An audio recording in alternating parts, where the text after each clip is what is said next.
Aujourd'hui, je vais répondre à une petite problématique. Bon, c'est une question qui m'a pas été posée, mais moi je trouve ça important d'y répondre. Faut-il privilégier les entraînements seuls ou bien en groupe? Et quand je parle de groupe, je parle d'au moins une personne avec toi, que vous êtes deux à la salle. Faut-il s'entraîner seul ou à deux, si tu préfères? Alors, il y a des avantages et des inconvénients dans les deux côtés. Mais pour ma part, je préfère m'entraîner seul. Avant de commencer d'éplucher ce débat, je tiens à dire que tout ce que je vais dire, ça relève de mon avis personnel. C'est pas la vérité absolue, c'est juste mon avis. Alors, les avantages, c'est que au moins t'es accompagné, t'es avec quelqu'un, donc tu auras beaucoup plus de motivation, beaucoup plus d'envie de faire les exercices. Tu auras aussi beaucoup d'échanges et d'entraide, ce qui mettra un peu de vie dans ta séance. Et c'est tout. Parce qu'il faut savoir qu'à deux, il y a un problème. À deux, il y a plusieurs types d'entraînement à deux. Il y a soit l'entraînement où celui qui va s'entraîner avec toi aura son programme précis et tu vas le suivre, ou inversement, ou alors toi et lui vous savez pas quoi faire et vous attendez d'aller à la salle pour savoir quoi faire. Et ça c'est un gros problème parce que vous n'aurez pas de séance structurée et vous allez perdre énormément de temps à la salle. Et généralement, les cas comme ça, c'est là où vous êtes le plus souvent distrait à la salle et vous parlez beaucoup. Du coup, vous gênez les autres personnes qui font leur vraie séance. Donc, si tu es dans ce cas-là, essaye de prévoir au moins ton programme à l'avance. Alors, par message, vous dites, allez, on fait les pecs. Ou alors, si tu sais pas quoi faire, mais vraiment pas quoi faire, tu fais ton point fort ou le point que tu veux travailler sur toi en premier, en priorité. Comme ça, tu sauras toujours quoi faire en cas de coup de mou, j'ai envie de dire. Maintenant, on va parler de l'autre cas. L'autre cas qui est une personne qui s'entraîne avec une autre personne qui a son programme dédié. Une personne qui l'accompagne du coup. On va imaginer un peu la scène. Moi, j'ai ma séance PEC et je m'entraîne avec quelqu'un. Enfin, quelqu'un m'accompagne tout le temps dans mes séances parce qu'il veut s'entraîner avec moi. Le problème, c'est que mes séances PEC, c'est que des séances haut des pecs. Parce que pour moi, mes pecs sont déjà formés en bas, mais en haut, ils sont pas formés. Donc, mes séances pecs, c'est pratiquement que des séances axées sur le haut des pecs. Donc, si mon accompagnateur me suit, il y aura que des pecs en haut et pas des pecs en bas. Donc, en gros, il aura fait une bonne séance, mais les répercussions au niveau des résultats, ils vont se voir très vite. Je reprends une autre scène. Je fais mes séances biceps. Mes séances biceps, ils sont beaucoup plus intenses que quand je travaille mes triceps parce que j'ai un retard. En fait, mon triceps est beaucoup plus développé que mon biceps. Donc, j'essaie de rattraper ce retard-là en ajoutant quelques exos au biceps. Si quelqu'un me suit dans cette séance-là, peut-être que au niveau des résultats, il aura son biceps plus volumineux que ses triceps et sera un retard à rattraper. Parce que chaque programme est personnel. Chaque programme est fait pour soi. Généralement, quand on va à la salle, quand on est assez avancé à la salle, on essaye de faire un programme pour rattraper un peu ce qu'on n'a pas ou ce qu'on a perdu. Donc, on adapte des séances à notre corps.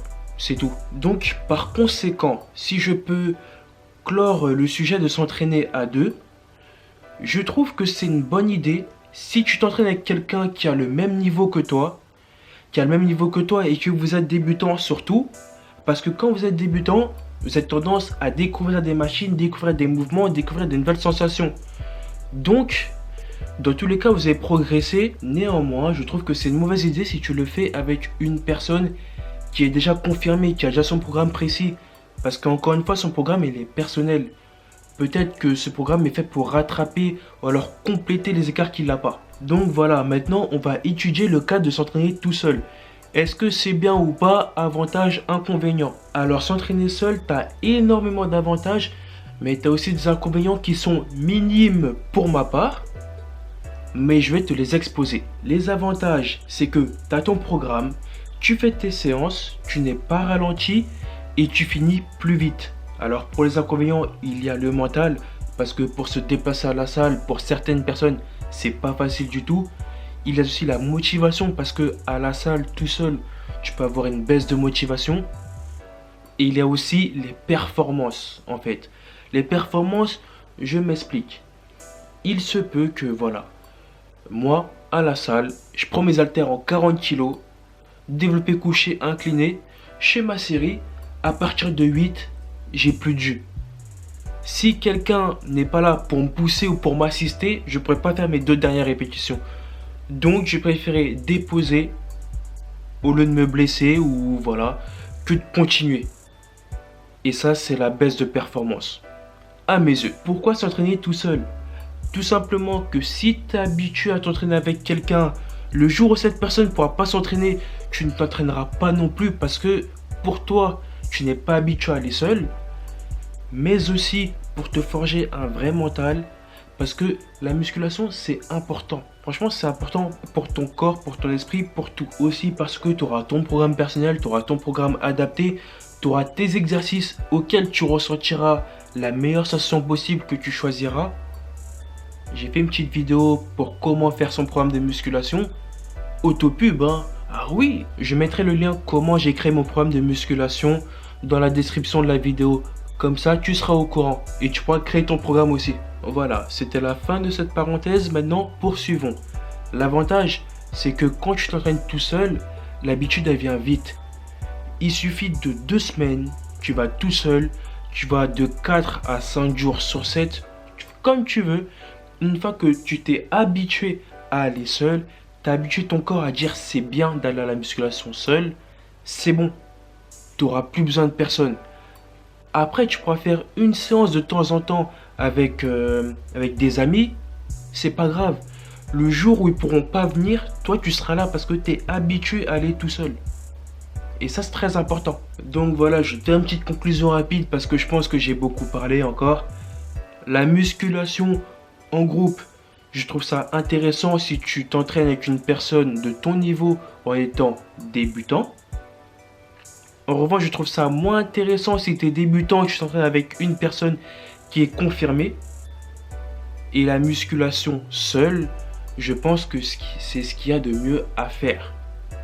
Tu peux commencer à aller avec quelqu'un pour qu'il t'apprenne les bases et après, force-toi, habitue-toi au moins à aller tout seul.